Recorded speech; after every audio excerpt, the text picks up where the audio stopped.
اگر تم یہ سوچ رہے ہو کہ میں اتنی دعائیں کر رہا ہوں، اتنا صبر کرتا ہوں، مگر پھر بھی مجھے اب تک کوئی خوشخبری نظر کیوں نہیں آ رہی؟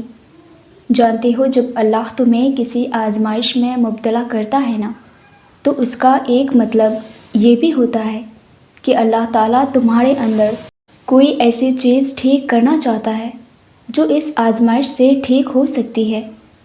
اور اگر تم اس آزمائش کو جھیل نہیں پا رہے ہو اور صبر کی حدیں اپنی دم توڑ رہی ہے، تو ایک بات جان رکھو کہ انتظار کی اذیت کے بعد ہی یعقوب علیہ السلام کو یوسف علیہ السلام سے ملوایا گیا تھا۔ جسے تم آج سزا سمجھ رہے ہو، اسی میں تمہاری بہتری چھپی ہے۔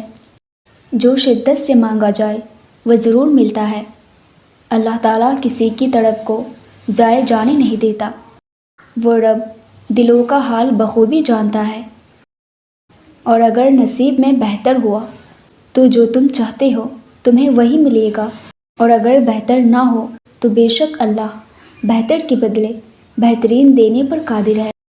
تم شکوہ کرتے ہو کہ تمہیں تمہاری چاہت نہیں دی گئی، مگر وہ رب تم سے تو 70 ماؤں سے بھی زیادہ محبت کرتا ہے، پھر وہ کیسے تمہیں غلط چیز دے سکتا ہے؟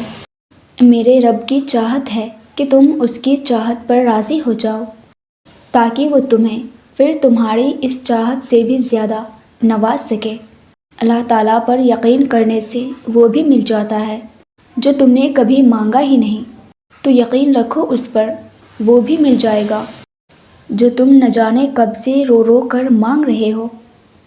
تم تب بھی دعائیں کرنا جب تمہارے پاس قبولیت کی کوئی بھی وجہ باقی نہ رہے، کیونکہ بے بس صرف تم ہو، اللہ نہیں۔